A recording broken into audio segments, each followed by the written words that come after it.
What Carl Jung actually believed. Most people get this wrong. Jung did not believe you should become a good person. It probably sounds strange, maybe even a little dangerous. But this is the part almost everyone gets wrong about one of the most influential minds in the history of psychology. Carl Jung was not interested in making you good. He was interested in making you whole. And those two things, goodness and wholeness, are not only different. Sometimes they directly oppose each other. If you have ever felt like the life you are living is somehow not yours, like you followed all the right steps and still ended up hollow, what I'm about to share with you might be the most important thing you hear this year. In this video, we are going to walk through what Carl Jung actually believed about the human mind. Not the sanitized social media version, not the embrace your dark side cliché, the real thing. And the real thing is far stranger, far more demanding, and far more profound than most people realize. We will cover 7 core ideas in the order Jung himself would want you to encounter them. From the surface mask you show the world all the way down to the deepest, most controversial territory he explored before he died. Territory that looks less like psychology and more like mysticism. But this is not just intellectual history. Every concept we will cover maps directly onto something you have probably already felt. That coworker who inexplicably infuriates you, that 3 a.m. feeling of emptiness you cannot name, that pattern in your relationships you swore you would break and did not. Jung had explanations for all of it, not comfortable ones, but honest ones. So if you are willing to go past the surface, let us begin where everyone begins, with the mask. The persona. Right now, as you listen to this, you are wearing a mask, not a physical one, a psychological one. Jung called it the persona, borrowing the Latin word for the masks ancient actors wore on stage. Your persona is the version of you that you present to the world, the curated self, the one who knows what to say in a meeting, the one who performs confidence or modesty or humor, depending on who is in the room. And here's the thing. There is nothing inherently wrong with having a persona. You need one. Society requires it. You cannot walk into a job interview and lay your entire unfiltered psyche on the table. The mask serves a function.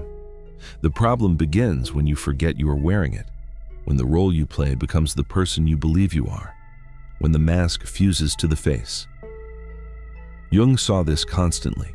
People who had so thoroughly identified with their social role, the good mother, the successful professional, the easygoing friend, that they had no idea who existed underneath it. And something underneath you does exist, something vast. The ego versus the self. This is where Jung departs from how most people think about identity, and it is the distinction that changes everything. You have an ego. That is the I you know, your name, your memories, your preferences, your inner monologue. It is the part of you reading this sentence and thinking about what it means. Most of us assume the ego is the center of who we are, that it runs the show. Jung said no, the ego is not the king of the psyche. It is, at best, the ambassador. A small, well-lit room in an enormous dark house. The actual center, the totality of your psyche, conscious and unconscious combined, Jung called the self. Capital S. And the self is something far larger, far older, and far more intelligent than the ego. It does not care about your comfort. It does not care about your 5-year plan. It does not care about the image you have carefully constructed of who you are supposed to be. The self cares about one thing, wholeness. And wholeness, Jung insisted, is not the same thing as happiness. It is not the same thing as peace. Wholeness means integrating everything you are, including the parts you have spent your entire life running from. Here is something that might keep you watching. Jung believed that your suffering, your depression, your anxiety, your recurring life crises might not be a malfunction at all. He believed neurosis is meaningful suffering. It is the psyche's attempt to correct an imbalance that your conscious mind refuses to address. that feeling you have had that something is wrong with you. Jung might say something is wrong, but not with you. Something is wrong with the too small life your ego has built, and the larger intelligence within you is trying to tear down the walls. That is not self-help. That is closer to a religious experience described in the language of psychology. The shadow. Now we go one level deeper into the concept Jung is most famous for, and the one most frequently misunderstood. You have heard some version of this before. Embrace your shadow. Accept your dark side. It is on posters, it is in Instagram captions, and it is a dramatic oversimplification of what Jung meant. The shadow is not just your dark side. It is everything about you that did not make it into the light of your conscious identity, and this is crucial. It includes positive qualities too. Maybe you grew up in an environment where being powerful was dangerous, so you repressed your strength. Maybe showing joy made you a target, so you buried your capacity for delight. Maybe ambition was labeled as selfish, so you disowned your drive and called it virtue. The shadow is not a monster in the basement. It is every piece of you that got exiled because it was not safe or acceptable in the world you grew up in. And here is how you know where your shadow lives. Pay attention to your disproportionate reactions. That coworker who makes your jaw tighten even though they have not done anything that terrible. That public figure who fills you with a contempt that surprises even you. That acquaintance at parties who is loud and shameless while you are measured and restrained. Jung would say, your irritation is not really about them. It is about what they represent. A quality you have forbidden in yourself, now walking around in someone else's body. The intensity of the reaction is the clue. If it were truly about the other person, you could walk away and forget it by dinner. But you cannot stop thinking about it. You replay conversations, you build a case against them in your head. That is not annoyance. That is the unconscious knocking on your door, using someone else's face. But the shadow is not the only thing living in the deep. And what comes next might explain a pattern you have never been able to break. The Anima and Animus. You have probably had this experience. You swore you would not date another emotionally unavailable person. You made a list of what you actually needed. You set boundaries.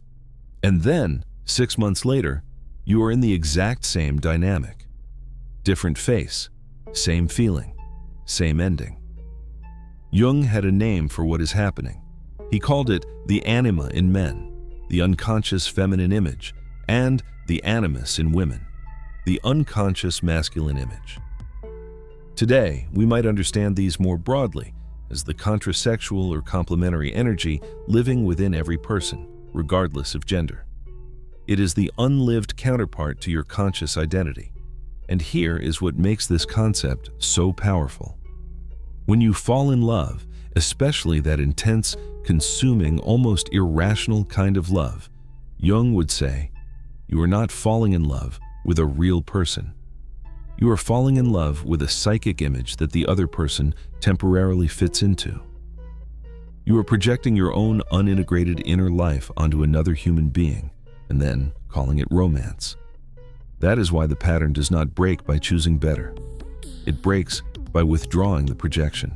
By recognizing that the quality you are desperately seeking in another person, the warmth, the stability, the wildness, whatever it is something that exists within you, unintegrated, calling for your attention by disguising itself as desire. The unavailable partner, Jung might say, mirrors your own unavailability to yourself.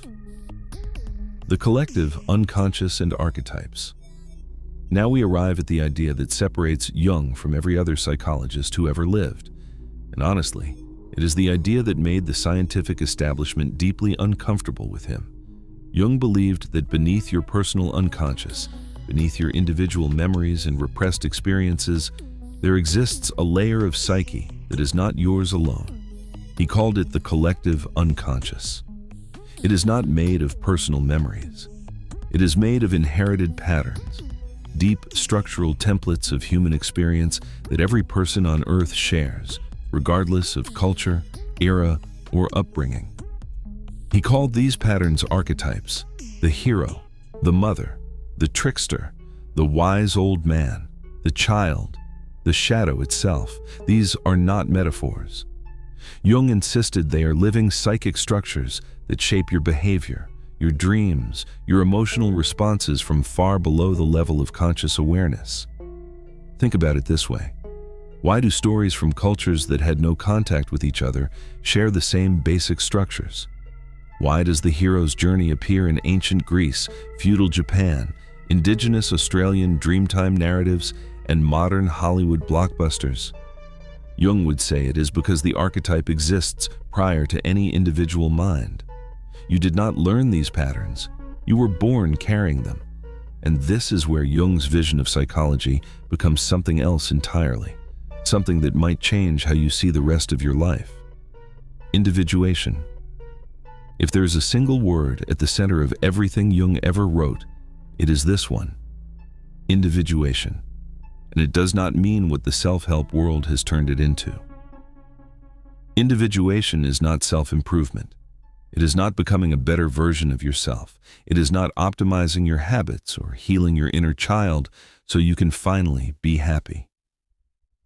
Individuation is the lifelong, often painful, rarely linear process of integrating all the fragmented parts of your psyche: the persona you hide behind, the shadow you have exiled, the anima or animus you project onto lovers, the archetypal forces that move through you without your knowledge, into a conscious relationship with the self.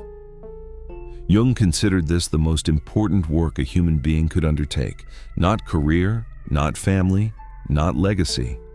The inner work of becoming who you actually are beneath every mask you have been handed. And he was honest about how it feels. It does not feel like enlightenment. It feels like crisis. It feels like the 3 a.m. moment when the life you have built suddenly feels like a costume. That moment, the one your ego dreads, is actually the beginning. The hollowness is not the problem. The hollowness is the invitation. Most people, when they feel that stirring, do one of 3 things. They medicate it, they distract from it, or they make impulsive external changes, quit the job, leave the relationship, move to a new city, without ever turning inward to ask the question the psyche is actually posing. Jung would say the question is the entire point. And the question is not, what should I do with my life? The question is, who is living this life, and is it actually me? Synchronicity and the edge. We end where Jung ended, at the boundary of psychology and something else. Something he never fully named because perhaps it cannot be named. In his later years, Jung developed a concept he called synchronicity, the idea that meaningful coincidences are not just coincidences, that the inner world of the psyche and the outer world of material events are connected in ways that do not obey causality as we understand it. You have probably experienced this. You are thinking about someone and they call. You dream about something and an echo of it appears the next day. A book falls into your hands at exactly the moment you needed its message. The rational mind dismisses this. Jung did not. He proposed that there is a layer of reality. He called it the psychoid realm, where mind and matter are not yet separate, where meaning is not something humans project onto a dead universe, but something woven into the fabric of existence itself. This is what most people get wrong when they try to make Jung neat, clinical, respectable. He was not neat. By the end of his life, he was carving stone monuments at his lakeside tower, painting visions from his dreams, writing about UFOs and alchemy and the I Ching. He was staring into something that psychology does not have the vocabulary for.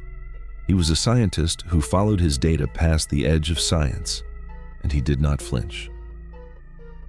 So let us bring this back to you. Not to Jung, not to theory, to whatever is happening inside you right now, today, this week. You have a mask you show the world, and you may have forgotten it is a mask. You have qualities you exiled long ago, not because they were evil, but because they were not welcome.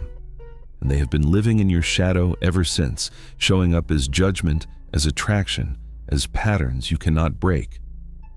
You have an image of wholeness that you keep seeking in other people because you have not yet found it within yourself.